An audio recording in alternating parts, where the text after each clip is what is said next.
आम्ही तुळजापूरवरून अष्टविनायकाच्या दर्शनाला निघालो होतो।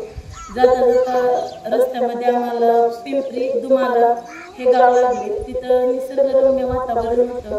आम्ही महादेवाचं सोमेश्वर असं मंदिर, छत्रपती संभाजी महाराज, छत्रपती शिवाजी महाराज आणि आपण आलेले सगळे तुळजाभवानी या शक्तीपीठातून सोमेश्वर देवस्थान ट्रस्ट पिंपरी दुमाळा येथे आपले सर्वांचे स्वागत आहे।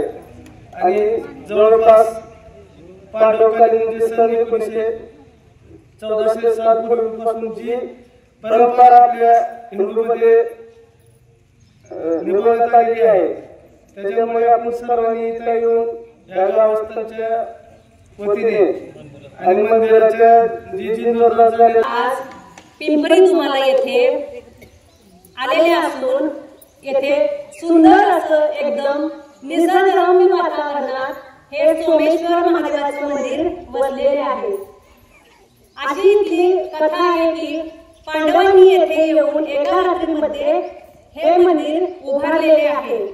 येथे एकदम उत्कृष्ट अशी शिल्पकला पाहायला मिळते।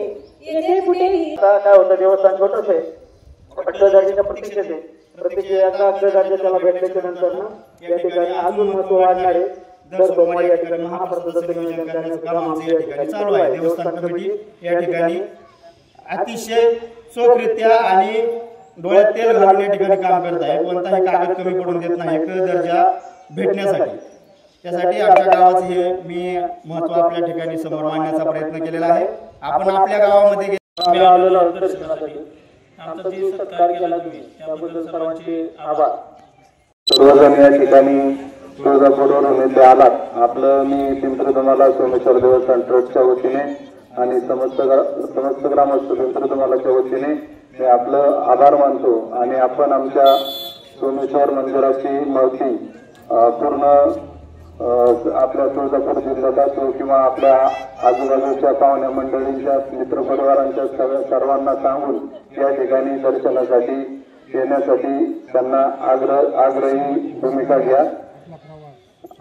आपला प्रवास सुखकर हो। धन्यवाद।